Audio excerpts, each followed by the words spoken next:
Donc, dans cette partie, en fait, la partie 2, on va voir les entretiens de vente et on va voir aussi les rituels sociaux qui sont logiques dans un entretien de vente, c'est-à-dire dans un processus de vente. Vous allez voir d'abord, effectivement, la partie sur la conférence et ensuite, on va revenir sur quelques notions clés à la fin de la vidéo et aussi sur les étapes et les problématiques récurrentes dans la mauvaise connaissance finalement des rituels de vente. Donc je vous souhaite un bon visionnage de la partie sur la conférence. Encore une fois, pour le son, il est amplifié, il n'est pas d'une extrême qualité, mais vous pouvez quand même entendre. Et à la fin, on reviendra sur quelques notions clés avec un petit exercice. On va voir déjà un petit peu ce que c'est qu'un entretien de vente. Là, je vous demande d'être pas mal à l'écoute puisque pour ceux qui veulent démarrer, ça va peut-être vous aider. Alors pour vous, je vais vous faire directement à l'oral. Qu'est-ce que c'est qu'un entretien de vente? Est-ce qu'il y a des gens qui savent ce que c'est? Vous avez déjà entendu ce mot-là? Ça vous évoque quelque chose? Ça se devine un peu, je pense aussi. Ouais. L'entretien de vente, c'est le vendeur avec son prospect, avec qui il essaie de proposer son produit en fait. Exactement, c'est ça. Donc effectivement, l'entretien de vente, c'est pas du tout un conseil d'amis. Hein. C'est pas du tout, là je suis avec mes amis, imaginons, et je leur dis « Hey les gars, je vous propose un coaching, ça vous dit ?» Ça, c'est pas un entretien de vente, on est d'accord?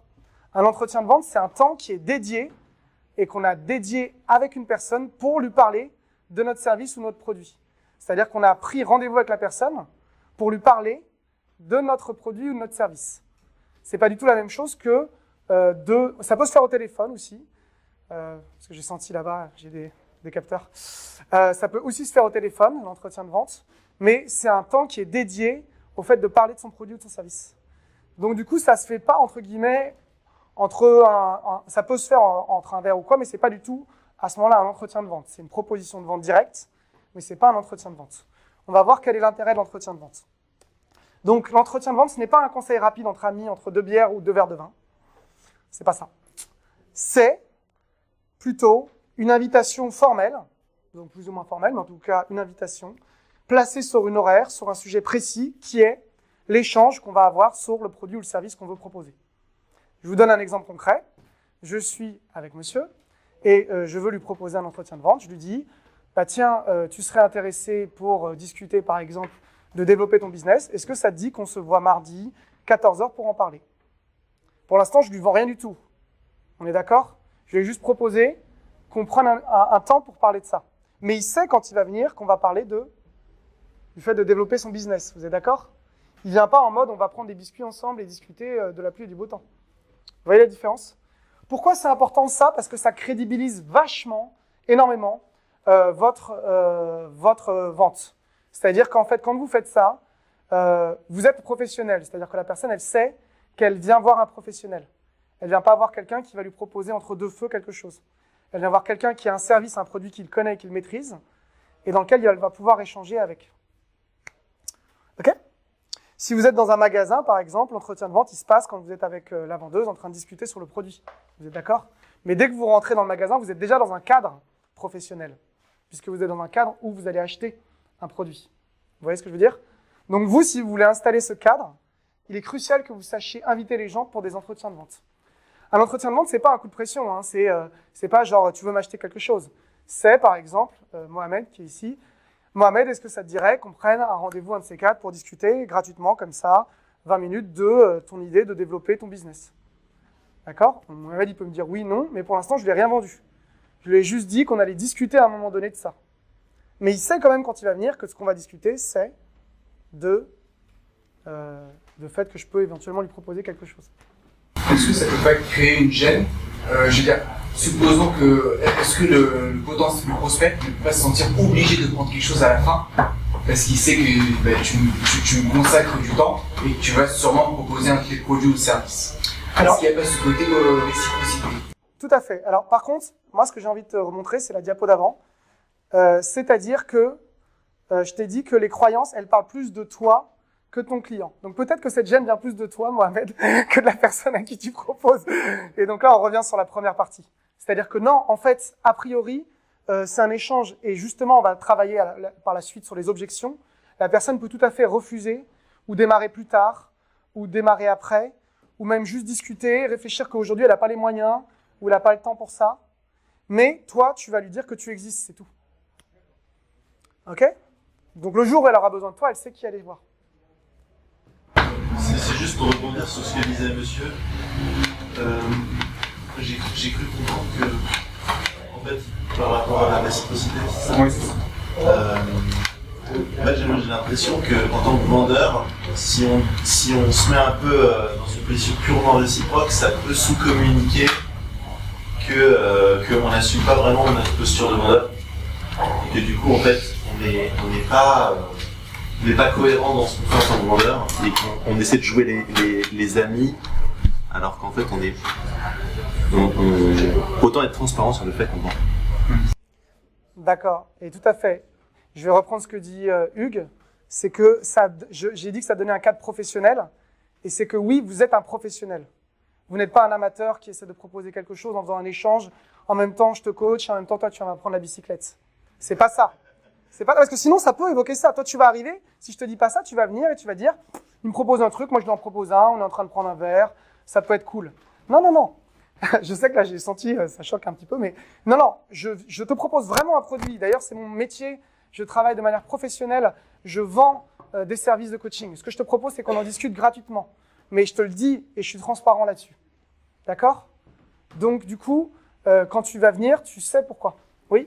Oui, pour rebondir sur ce que tu disais, comment tu mets à l'aise justement, parce qu'il parlait de la gêne que le client peut ressentir, et comment mettre à l'aise du coup pour éviter d'entrée de jeu cette gêne sur la fin de l'entretien. En général, et on va venir juste après, ça transitionne sur la suite, c'est qu'on va d'abord poser les questions, bien sûr, avant de poser un entretien. On a déjà détecté un besoin.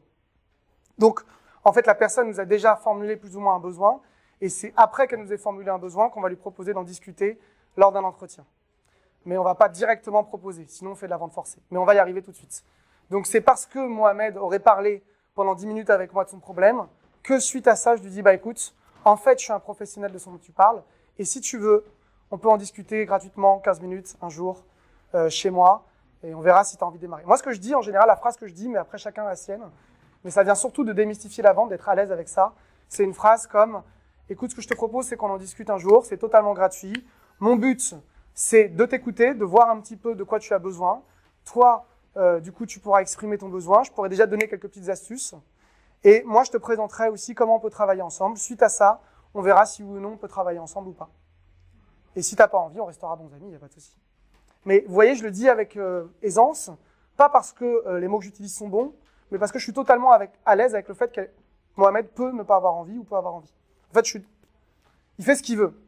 Moi, je lui propose un truc. Je ne lui impose pas un truc, je lui propose un truc. Il y a une préparation de soi à faire.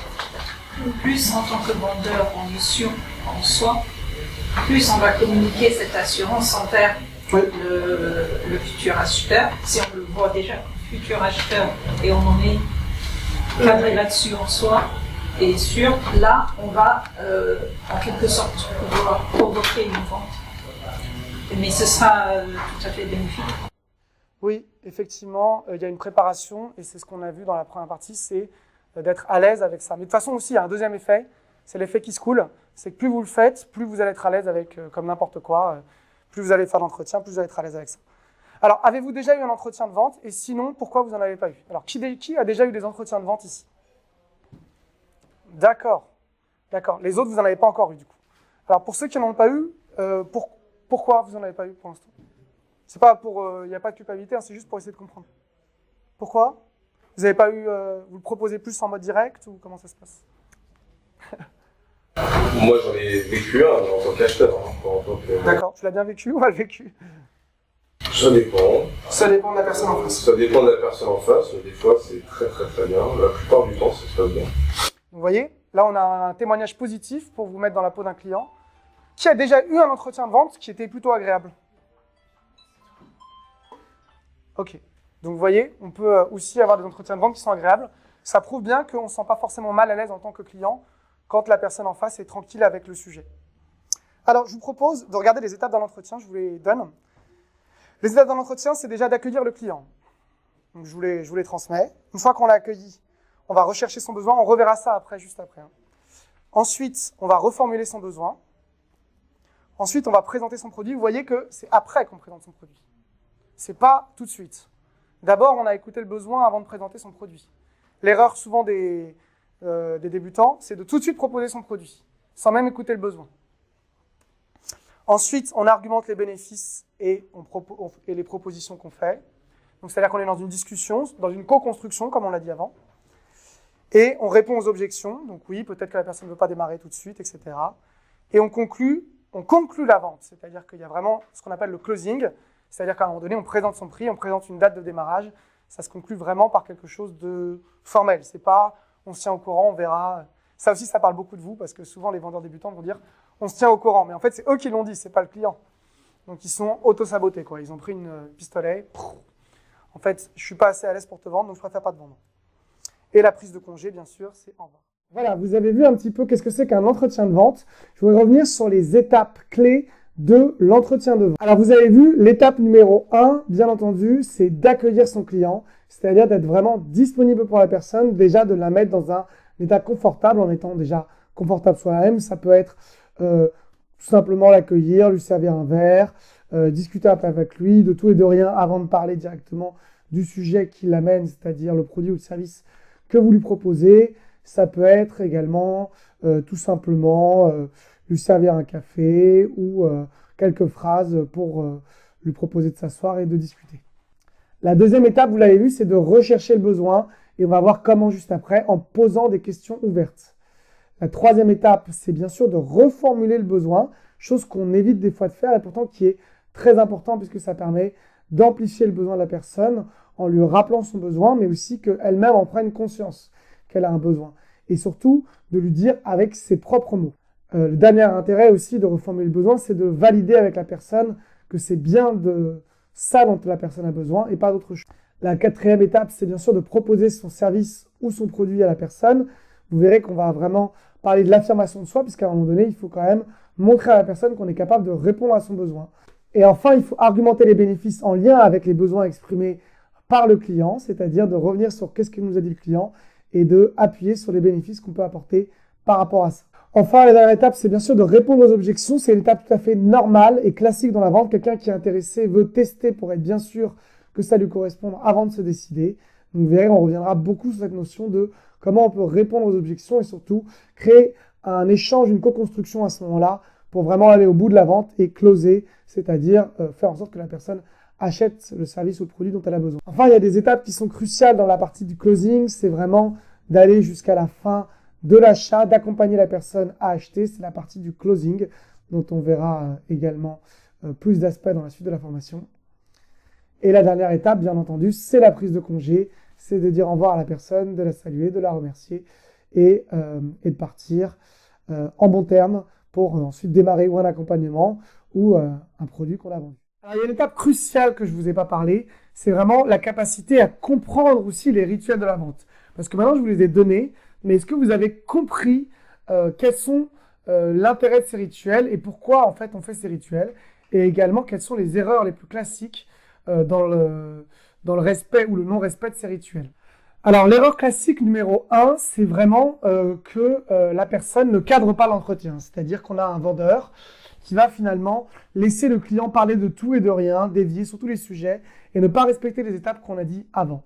Donc, quand le vendeur ne cadre pas l'entretien, c'est-à-dire n'explique pas sa démarche, ne passe pas à l'étape d'après et reste dans une étape comme par exemple écouter le client mais sans proposer quelque chose ou proposer mais sans répondre aux objections, ça montre un manque de professionnalisme en fait pour le prospect qui se dit qu'en fait vous ne maîtrisez pas ce que vous vendez, que vous avez des doutes, que vous avez des peurs. Et donc du coup, une des erreurs classiques dans cette partie-là, c'est vraiment le vendeur finalement qui ne respecte pas les étapes et juste pense qu'il peut bypasser une étape et directement vendre ou au contraire ne pas vendre et juste écouter le client. Le rituel social numéro 2 que vous devez connaître, c'est que le prospect est au centre de l'entretien. C'est pas de vous dont il s'agit, c'est du prospect. Ce qui intéresse le plus la personne, c'est lui-même ou elle-même. Ce qui veut dire qu'en fait, la personne n'a pas besoin de savoir qui vous êtes vous, mais elle a besoin de savoir si vous répondez à ses besoins. Et l'erreur classique finalement du vendeur par rapport à ça, c'est de parler de soi, de rajouter des arguments en lien avec soi ou d'essayer de crédibiliser notre produit, notre service, plutôt que d'être centré sur le besoin du client, en parlant du client, en parlant de ses besoins. Donc ça, c'est l'erreur numéro 2 classique. C'est au lieu de parler du besoin du client, on parle de soi. Erreur classique, et en fait, l'entretien de vente, il est centré sur le besoin du client. La troisième erreur classique, c'est que c'est normal que l'acheteur se méfie. C'est-à-dire que l'acheteur va toujours se méfier, notamment dans la partie de la gestion des objections, et il a le droit de se méfier, ça montre en fait son intérêt. Là où il y a une erreur par rapport à ça dans les rituels de vente, c'est que le vendeur va souvent, quand la personne se méfie, alimenter en donnant beaucoup d'arguments pour convaincre la personne, au lieu de poser des questions de nouveau et essayer de comprendre qu'est-ce qui bloque et de rassurer par rapport aux méfiances du client. C'est-à-dire qu'en fait, quand un client se méfie, il faut simplement lui poser davantage de questions sur qu'est-ce qui le bloque et ensuite, bien sûr, le rassurer et être dans un état où on construit avec lui. C'est un vrai échange. On n'est pas en train d'essayer de lui montrer qu'on est le meilleur, mais en train d'essayer de comprendre qu'est-ce qui le bloque pour se décider. Enfin, il y a une erreur aussi classique, c'est de penser que celui qui propose, le vendeur qui propose son service est quelqu'un qui fait de la vente forcée, est quelqu'un qui est lourd. Et en fait, le rituel, c'est que c'est le vendeur qui doit proposer. Donc très souvent, on va avoir des vendeurs qui sont des mauvais vendeurs parce qu'ils n'osent pas proposer quand ils sont débutants. Ils attendent que le client propose lui-même, en fait, directement d'acheter, ou ils attendent que la personne achète ou demande comment ça se passe pour la suite, alors qu'en fait, c'est le travail du vendeur, notamment pour des grosses ventes, comme par exemple, on parle d'un devis d'accompagnement qui dépasse les 1000, 2000 euros, ou comme par exemple, une prestation de conseil en entreprise. Et bien là, c'est vraiment au vendeur de proposer en envoyant un devis en général, ou en expliquant qu'il va envoyer un devis rapidement, en lien avec ce qui a été dit. Donc la proposition, elle doit être faite par le vendeur. Et souvent, la mentalité des gens qui ont été salariés avant d'être entrepreneurs, c'est de penser que ça va se passer comme dans un entretien de recrutement. C'est-à-dire qu'une fois qu'on a bien échangé, c'est en fait au client de proposer la suite. Sauf que pour un RH, c'est vrai que si l'entretien s'est bien passé, il va proposer un contrat pour démarrer. Mais dans le cadre d'un entretien de vente, c'est bien au vendeur de proposer au prospect son service et de lui faire du coup une proposition ferme avec un devis. Enfin, il y a un dernier rituel, c'est que le vendeur doit assumer son rôle de vendeur et doit assumer sa position. S'il ne l'assume pas, il se décrédibilise, c'est-à-dire qu'il essaye de jouer les amis en fait avec son client et en fait, il ne va pas jouer son rôle qui est à un moment donné de proposer un service, d'en donner le prix et de permettre à la personne d'acheter le produit ou le service. Si le vendeur n'assume pas sa position de vendeur, il se décrédibilise, c'est-à-dire qu'en fait, on a l'impression, c'est quelque chose de paradoxal, mais on a l'impression justement qu'il nous arnaque ou qu'il a quelque chose à cacher. C'est-à-dire que typiquement, le vendeur qui va essayer d'être en mode pote, mais sans vraiment assumer le fait qu'il vende, eh ben, ça va provoquer chez le prospect de la méfiance. Il va se dire qu'en fait, comme le vendeur n'est pas à l'aise sur le fait qu'il vende, c'est parce qu'il a quelque chose à cacher ou que ce qu'il vend, c'est quelque chose qui n'est pas vraiment très net. Donc en fait, les émotions se propagent. Si le vendeur est stressé, dans le doute ou dans la peur, eh bien, même si son produit est bon, le client va sentir ce doute, ce stress ou cette peur, et va en conclure qu'il y a quelque chose de mauvais. Même si en fait, il n'y a rien de mauvais, c'est juste que le client sent simplement que le vendeur a peur en fait de vendre. Donc là, on revient sur le module 1, c'est la vente impure. C'est le fait de ne pas être au clair sur le fait que vendre, c'est pas quelque chose de mal, mais c'est tout à fait normal. Donc voilà, je vous ai partagé quelques rituels en fait de la vente. C'est vraiment le processus classique pour vendre dans un échange en direct ou au téléphone, en espérant que du coup ce processus vous aide. Si vous avez des questions sur le rituel de vente, encore une fois, n'hésitez pas à les poser dans la partie commentaires en dessous de la vidéo. Et dites-moi vous, comment vous avez fait jusqu'à maintenant pour vendre et quel était votre rituel, quel était votre processus de vente, sachant qu'en fait, peut-être que vous avez inconsciemment fait ces étapes des rituels de la vente sans le savoir.